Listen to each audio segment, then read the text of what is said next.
Greetings again from the McKenna's kitchen. Today we're going to be doing some cocktails, specifically 2 martinis, one with a number of different ingredients, a chocolate martini, and the second with a distinctive purple color, a more traditional gin and vermouth martini. Now the first thing we're going to do is to make sure that your martini glasses are cold. And so what I've done is taken them out of my cabinet, put some ice and some water in there, and at least for the next couple of minutes, those will be getting cold. The other option, of course, is to put the glasses in your freezer and then then bring them out in order to fill them with your drink. The important thing about cocktails, just in general, is measurements and proportions, because you want the flavors to be proportionate to the other things that you're mixing the drink with. And so specific measurements are very important. The first case here with our chocolate martini is that we're going to, it's a measurement of 1, 1, and 1. So it's an easy thing to remember. So we're going to be putting in approximately 1 ounce of the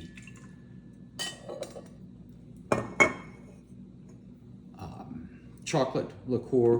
We're going to be putting in 1 ounce of vodka. And again, it doesn't matter with vodka because there's several other ingredients in here that we're going to be adding. We're going to add 1 ounce of Irish cream liqueur.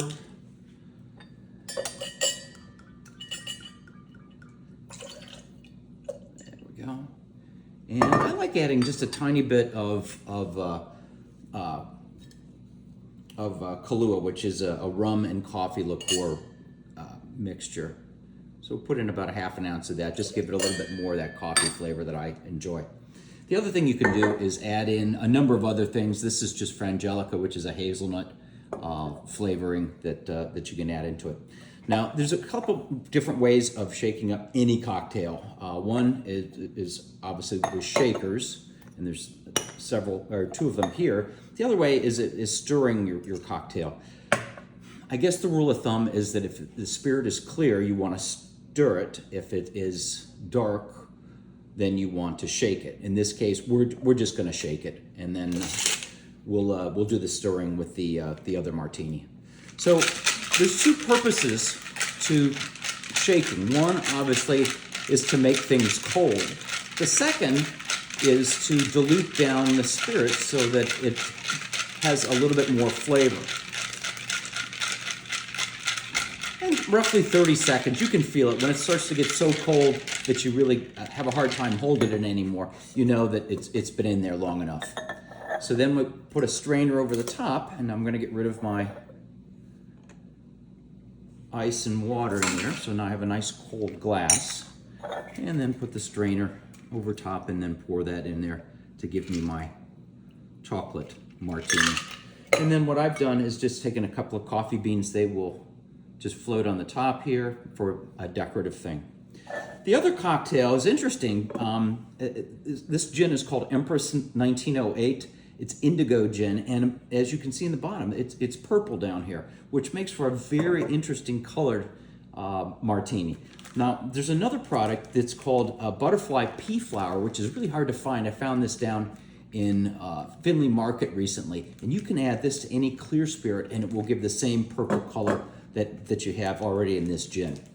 So, in contrast to the shaken, we're going to do the stirred. But the key again is the proportions and what that you should be putting in to balance each of the liquors that you're putting in there. So this one we're going to do a 4-to-1. So we'll do, and that doesn't mean 4 ounces of alcohol. It means we're going to do 2 ounces of the gin and then a ½ ounce of a good vermouth. Vermouths are just, they're fortified wines. They should be kept in a refrigerator, just like any wine should be, in order to maximize how long they're good for.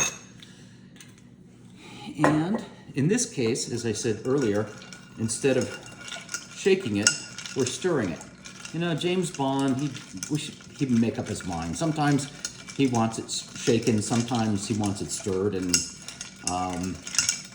sometimes he just doesn't give a damn.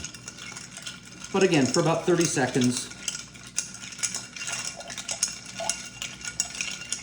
And then what we'll do is take the same strainer, get rid of, again, the extra water and ice that's made our glass nice and cold.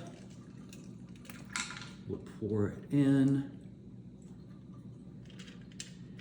And then